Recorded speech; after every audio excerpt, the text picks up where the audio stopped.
Екс-премиерот на Македонија Лјупче Георгиевски. Добро вечер, благодарам што дојдовте. Добро вечер, благодарам за Имате ли политички амбиции? Се уште се во сферата на аналитиката и експертизата. Се да се што него кажат, иначе ќе бев казнен со 3 до 5.000 евра затоа што ве промовирам евентуално. Па мислам ќе ви ги заштедам парите. Веднаш на почеток. Во една дебата заговаравте дека Македонија мора да биде флексибилна во промената на името Северна Македонија како можност да преговараме со Грција. Дали мислите дека води владата една изолационистичка политика? Видете, господине Чановски, мене ми е криво што за жал во Република Македонија долго време не можеше да се дискутира за тој проблем. Меѓутоа гледам дека денеска веќе левите сили слободно дискутираат на таа тема, десните сили се многу конзервативни во тој поглед. Едноставно јас повторно ќе потенцирам. Значи, Грција не е во право. Меѓутоа ние мораме да се соочиме дека Грција политиката ја наметнува со сила. Она што е жален факт во овој момент, грчката позиција има прифатено целата Европска унија и Соединените Американски држави. И јасни се пораките недвосмислени. И од Европската унија, и од страна на Америка. Ако сакате НАТО, ако сакате Европска унија, направете го компромисот. Во таа насока, мене ми е жал што морам да кажам дека владата на некој начин се однесува неодговорно, наместо да влезе во проблемот и на некој начин ако треба и да се саможртвува, таа уште повеќе го заострува проблемот со Грција. Едноставно јас сметам дека тука нема многу филозофија. Ние имаме јасни пораки и децидни ставови и на Америка и на Европската унија. Значи, на Македонија и треба влада која јасно ќе каже: јас ќе го направам компромисот во име на Македонија, па ако треба и да паднам на наредните избори. Мислам дека ваква понуда на првата седмица на НАТО да влеземе во НАТО, до крајот на годината да ни се скинат визите и до крајот на годината да добиеме датум за преговори со Европската унија, Република Македонија никогаш не имала таква понуда на тацна и навистина е неодговорно едноставно да се бега од решавање на проблемот. Вака кога ве слушам, мислам дека како се да се некој да зборува, не се шегувам. Само еден момент. Не, сакам тоа да ве прашам. Сакам друго. На одреден начин, ако некој беше патриот, тоа беше Лјупче Георгиевски од раните 90-ти години. Вашето ВМРО ДПМН или националист, како да се враќа на една ригидна политика која не е патриотизам веќе. Гледайте, јас за овој начин на патриотизмот кој се спроведува денеска во Република Македонија, навистина можам да кажам дека ајде да не го употребам зборот ама кич патриотизам, ама навистина ми наликува на нешто што не можам да го дефинирам како патриотизам. Знаете, да се сведе целиот патриотизам и целата национална политика кон една масовна пропаганда на правење на луѓето на антички македонци и со тоа да се добиваат некои дневни поени. Јас знам дека приказната е многу убава за слушање и најверојатно многу граѓани во Република Македонија сакаат да слушаат таа приказна. Меѓутоа, сметам дека тоа прво, како да кажем, е патриотизам на многу слаби гранки. А второ, не заради Грција. Сметам дека си правиме еден натрешен голем проблем во Република Македонија, затоа што, пазете, имавме ние пред 20 години кога луѓето со сила беа правени југословени. Денеска имаме со сила правење на луѓето на антички македонци.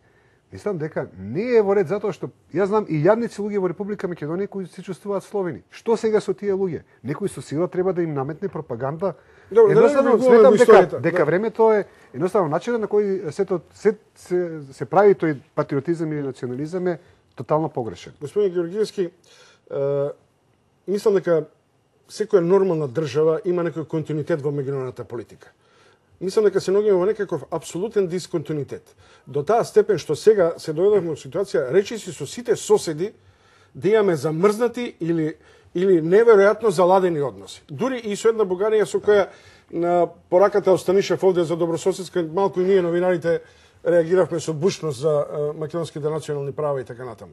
Што е тоа што Македонија ја воведува во самодоволноста и чаурата сами да бидеме? Видите, јас од ден на ден се повеќе слушам некои гледачи на разни телевизиски емисии како се јавуваат: можеме сами, оставете ги овие, оставете ги оние, и можеби луѓе во кафеани на улица можеби тоа да си го дозволат. Меѓутоа проблемот е што гледам официјалната политика дека се задоволува на самиот тој начин. Јас сметам дека ние дефинитивно сме изолирана држава. Ние сме изолирани во рамките на нашите соседи и она што е пострашно, ние сме изолирани од страна и на оние кои ни требаат, а тоа е Европа. Значи, сметам дека наместо подгревање на страстите, наместо подгревање на некоја еуфорија од тоној тип кој да речем сме го гледале во соседна Србија пред 10 години, Мислам дека едноставно владата на Република Македонија мора да биде многу посериозна и поодговорна према нова настаната ситуација.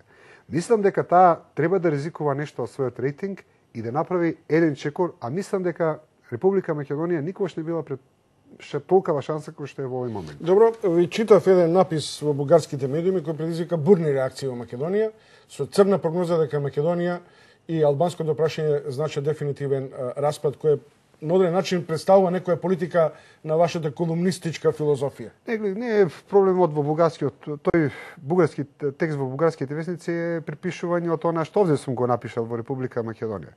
Гледате, господин Човски, јас и ден денеска тврдам, ако 2001 година кога првпат излезе таа теза, Република Македонија најдеше сила да се разграничи, денеска Република Македонија ќе беше на Словенија. И по големина, и по економски стандард, и по европски процедури. Меѓутоа ние решивме да одиме на овој начин. Јас до ден денеска тврдам. Уште држите таа теза. Каква европска Македонија може да правиме мултиетничка ако правиме зидови? Не, гледайте, мултиетничка, јас зборувам тогаш ќе беше етничка чиста Македонија, нели? Како Словенија што е. Јас ако ја гледаме денешната ситуација, сметам дека тешко може да се оствари она што беше, што беше заговарано 2001 година, од многу едноставна причина, затоа што во овие 6 години албанците освоија многу поголем простор во Република Македонија, пред се физички, географски, духовен, политички, така што ние денеска де факто живееме во една федерација. Начинот на кој функционира Република Македонија е федерација. Ние немаме волја да направиме нешто да се смениме и најверојатно продолжуваме со таа политика. Апсолутно сум сигурен дека Охридскиот договор не е крај на разговорите и на односите меѓу македонците и албанците. Денеска сме во некоја латентна состојба на тие односи, а најверојатно ќе кулминираат во една нова фаза кога ќе дојде разврската на Косово, затоа што очигледно јасно е дека на Косово треба да има уште една разврска. Најверојатно тоа ќе биде поделба на Косово, дали ќе биде после 2 години, дали ќе биде после 5 години, не знам, оваа светска криза економска можеби ќе го заврза целиот тој процес. Меѓутоа, ако Охридскиот договор е последниот проблем меѓу македонците и албанците, јас навистина длабоко се извинувам дека сум сгрешил таа 2001 година, меѓутоа длабоко сум убеден дека Охридскиот договор е само премин до еден нов договор кој најверојатно ќе уследи во некоја фаза нова.